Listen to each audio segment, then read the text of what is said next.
In the name of discovery, focus question. How does Miguel learn about himself during his adventure? An explorer's life. A Spanish fleet sailed across the page in Miguel's social studies book. Gold, power, glory, Miguel's friend, Trevin, exclaimed. Those explorers really had it all. Sailing to unknown lands, seeing new things, adventure around every corner. Boys, Lily exclaimed. Yeah, we love an adventure, said Trevin. Miguel couldn't argue with the idea that exploring the world 500 years ago could have been exciting. That's what he realized after studying some of the famous explorers such as Sir Francis Drake, the Dragon, a feared navigator, and seaman. Drake was one of the first Englishmen to sail all the way around the world and was best known for plundering the Spanish colonies in the New World in search of treasure. I wonder what it was like, Miguel asked. What do you mean? Trevor said. It must have been totally awesome. What do you mean? It had to have been scary, Lily added. Miguel imagined himself at the helm of a huge ship leading an armada across the open sea. Gold coins would burst from his pockets while men surrounded him, acting upon his every command. In his mind, Miguel stood taller than ever. It made his real life like boring as watching paint dry. Yeah, it must have been totally exciting, Miguel said dreamily as he stood up and walked to the window. But do you know that most of what they did was totally dishonest and cruel, right? A lot of innocent people were killed. Entire villages were destroyed just so these explorers could go home wealthy. That was hundreds of years ago, Trevin said. It was still wrong, Lily said. Just imagine how greed and glory made these guys do crazy things. Things that probably wouldn't do under normal circumstances. All in the name of discovery, replied Miguel. On the walk home, Miguel wondered what he might be willing to give up in the name of adventure and discovery. Would he hurt or steal? He thought no, but he wasn't sure what risks he would take. How far would he go to find the ultimate discovery? That evening, after doing his homework, Miguel wandered up the old red ladder to his favorite place, the loft. Thoughts of gold searching explorers drifted through his mind. He reached out to open the great Glorada's chest when something slipped and clanked to the ground. It was a rusty metal dagger with a jagged, worn blade. Miguel wondered what other secrets the mysterious and enchanted trunk held. Miguel pulled from the chest a black leather bound book titled Journey to the Center of the Earth by Jules Verne.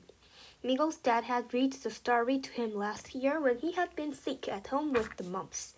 I remember this dagger, he said, or at least one just like it. It belonged to an explorer from Iceland, Arne Saknussemm. According to the book, Arne was the first man to travel to the center of Earth. Then Miguel also remembered his favorite character, Hans. He admired Hans' adventurous spirit and bravery. Miguel's heart pounded. He knew if he opened the book, he would be taking a journey, and there was no telling what might be in store for him. Miguel opened the book and started to read. My uncle ventured beneath the gigantic groves. I followed him, thought not without a certain apprehension. Saving the center of Earth, the main character Harry and his uncle Professor von Hardwick had just discovered a mummy. The mummy looked to be between 30 and 100,000 years old. The bones of prehistoric saber-toothed tigers and other creatures lay all around it. Harry was apprehensive about finding living prehistoric people and mammals. He feared that he and Professor might be in danger. Miguel read more, but the words still jittered on the page. I saw really thought did see with immense animals, no, under eye moving eye my gigantic eye mighty one own, about trees my own. The words began to jumble and made little sense to Miguel as he tried to read on. He closed his eyes. A giant discovery. Miguel found opening his eyes that the air he was breathing felt thick in his lungs. He knew that from where he had been in his story, in combination with the heavy air, that he had been transported to the center of the earth. Creeping plants twisted among huge palms and pine trees. Mosses and giant ferns blanketed the ground. It was beautiful, except for the fact that everything that should have been green had a faded brown tint. Even the flowers that should have been all colors of the rainbow were an ugly beige. A voice boomed from behind Miguel. "Of course, Harry. Now come along." Miguel jumped and turned to see a tall, skinny man hurry past him. "That must be the professor," thought Miguel. "And I must be Harry, the main character from the book." Miguel rushed after the professor, finally catching him as they reached a clearing where an entire herd of mastodons stood grazing under gigantic palm trees. "Now this is excitement," thought Miguel, remembering his conversation with Trivan and Lily. The mastodons appeared to Miguel as hairy, oversized elephants with enormous trunks and tusks. Entire trees littered the ground. Branches cracked under the mastodons' heavy feet, and leaves rustled as these giants seemed to devour nearly everything in sight. Miguel couldn't believe it. He was experiencing an entire prehistoric world right in the center of the center of the earth. He wondered if the feelings he was experiencing were the same feelings Drake had felt. "Let's get closer," said the professor. Miguel hesitated, but the professor pulled him forward. "We aren't strong enough to battle those prehistoric beasts," Miguel said. He noticed the wild look in the professor's eyes. It seemed as if the professor was in a trance. Professor von Hedwig seemed to have lost all reason in his excitement to see and to be able to get close to the mastodons. The professor continued to inch forward. "Look, Harry, there's a human being." Miguel saw a giant man who looked twice as tall and broad as the professor. He was leaning against the mammoth tree. Miguel almost lost his breath. "Astonishing, my boy, isn't it?" the professor said. "Can I believe it, Harry? A living prehistoric man." The professor then spoke slowly. "It seems to be watching the mastodons." Then Professor von Hedwig roared with excitement. "He's a mastodon herder! How about that, Harry? We must move closer." Miguel's shoulders tensed. The giant human being had some of the treasures of a man, but his head was the size of a buffalo's. His hair was long like a buffalo's and matted. He held a huge tree branch like a staff. The professor carefully crept closer. "Wait," Miguel whispered. The seriousness of what they had found had hit him. "You can't defend yourself against a giant." "I shall chance it," Professor von Herdwig said, his eyes widely scanning the creature, as any true explorer would. "This is more incredible than I ever imagined. But it isn't worth risking your life," Miguel said to the professor. "Discovery is worth much more," the professor said, delirious with the fever of discovery. "And if I succeed, the entire world will remember that I discovered with ancient man." As Professor von Hartwig stepped forward, a branch broke under his foot. The giant was startled and looked up at them. Miguel scrunched his eyes as if closing them would hide both explorers from the giant's sight. "Captured." A loud grunt came from across the clearing as the giant pulled himself to his full height, pointing his staff in their direction. "He looks as if he's warning us to stay away," said Miguel. "Not to worry," the professor said, rounding his shoulders forward and lowering his gaze. "I am now threat to him." The mastodon stomped and trumpeted. "Turn back," Miguel shouted. Professor von Hardwig waved him away as he moved toward the giant. The giant stepped forward too, thrashing his staff in the air. The professor crouched lower as if to hide, but the giant advanced quickly toward him. "Watch out, Professor!" Miguel shouted. In the instant, the giant scooped up the professor and tossed him over his shoulder like a sack of potatoes. The giant raised his staff and howled with victory. He pivoted back toward the mastodon herd and retreated into the woods. The greatest adventure yet, the professor yelled before disappearing into the trees. Professor von Hardwig had been captured just like a fly in a spider's web. Miguel's thoughts blurred. There must be a way to save him. Miguel took off running towards the giant even though his body was trembling with fear. Here he was, stuck in another world in the center of the earth with no way out. What would the giants do to the professor? Was he a prison or like the spiders prey the giant's next meal? There was no time to find out. Think, Miguel, think! I know, Hans, Miguel shouted. I have to remember where Hans is at this point in the book. I have to find him and get help. Think, Miguel. Then Miguel heard his dad reading the story from last year as if it were happening right then, and he knew. Hans would be at the beach with the raft. Miguel ran past the clearing, jumping over rushing brooks. Even though the hollow eyes of the mummy sent chills down Miguel's neck, he ran past it through the cemetery of scattered bones. No time to stop and think about being scared. He just had to push on and get help. A two-man band. Miguel's feet moved forward down great balls of speckled and crystallized rock. Once down the slopes, he raced across a white beach made of 1,000 shells. The shells crunching and sliding under his feet. I can hear the ocean, he said aloud, almost colliding with an empty turtle shell the size of a beanbag chair in his bedroom. Suddenly a large body of water appeared before him, spreading out as far as he could see. Huge gray squalls, louder than a fleet of jet engines, erupted a few hundred yards offshore. In the distance, Miguel spotted a man working around what looked like a battered raft. Hans barely looked up from his repair work when Miguel approached him. Out of breath, Miguel panted, "The professor's in trouble. He's been captured." Hans stared up blankly. "He needs our help," continued Miguel. "Come on."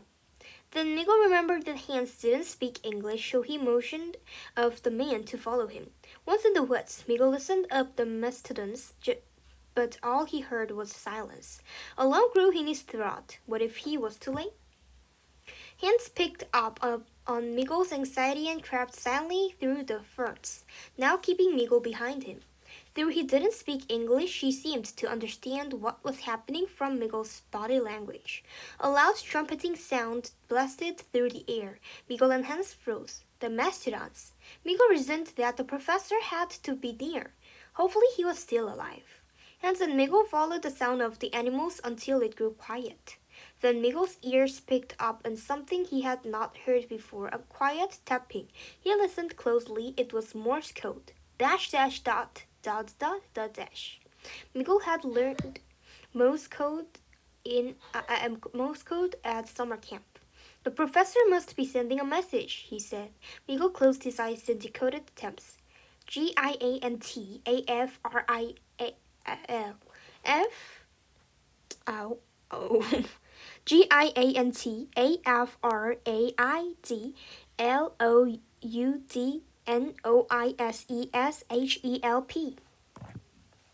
Gears shifted in Miguel's brain as the professor kept repeating the message. That's it. Miguel jumped up. The flashed back to school and what he had learned about Sir Francis Drake. Drake had become an expert at toppling Spanish colonies and stealing anything of value that he could find. He did this by playing a trick on the colonists. He would have his crew make lots of noise to make the colonists think they were more members to his crew than there actually were. We need to make lots of noise so the giant thinks we are an enormous group of warriors, screamed Miguel, forgetting that Hans couldn't understand him. He then motioned to Hans that they needed to get back to the beach.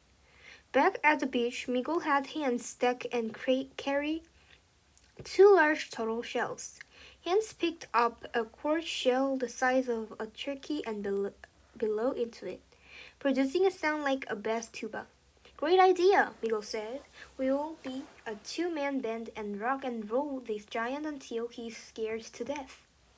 Hans picked up some heavy sticks to use as drumsticks against the two large shells. Miguel found a conch shell of his own and then struck together a line of smaller turtle shells with a vine. He tied the string of turtle shells around his waist, and then he had Hans headed back to find the gazing mastodons and hopefully the giant and the professor. It wasn't long before they found the giant stooping over a campfire. Nearby, the professor was stacked to the ground with vines. Miguel went into action, and Hans followed suit. Miguel flipped the turtle shells over, grabbing a stick, and began to drum across the tops of the shells. Hans lifted his conch shell and began blowing as loud as he could. Along with the horns and the drums, Miguel began to scream the first song that popped into his head. We will rock you. The giant immediately stood erect, his eyes darted about the forest. We will rock you. Bang, bang, honk, honk. The meadow stones roared, and so did the giant. Keep it up, boy, shouted the professor. We will rock you. Up in Miguel's last verse, trees and bushes bent and cracked in opposite directions as the mastodons took off, the giant running close behind him. You've done it, the professor cheered. You've scared away the mighty beasts. Miguel rushed over to the professor. You're safe, he cried. Thanks to you and Hans, the professor said. Now untie my bones, Harry, before that giant returns. Miguel glanced around in hopes of finding a stone tool or weapon when he remembered that he had in his pocket. He gently pulled out the dagger he's found in the great Colorado's chest and cut a palm twine, and that held the professor down. A light bulb clicked on inside Miguel's head. It's like the books knows what I'll need to make things right.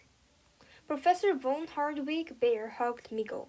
You were right, Harry, Professor von Hardwig said. Nothing is worth risking our lives, not even the most astonishing discovery. Let's go home.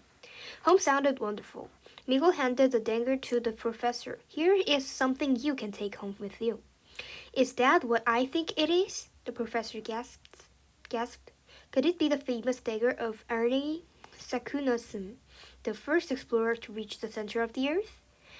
Hans looked at the dagger and awed at the mention of the fellow Icelander's name. As Miguel let go of the dagger, he closed his eyes. In a second, a cool breeze met him back at the loft, safe and sound. Miguel breathed a sigh of relief. Now he had witnessed firsthand how dangerous and overwhelming the power of discovery could be. Explorers were brave and smart, but often blinded by the perceived glory of their discovery. Miguel was glad he'd saved the professor, but for now, Miguel was content to discover each day of his own life, right here and right now, with, of course, a little help from Great Colorado's books every now and then.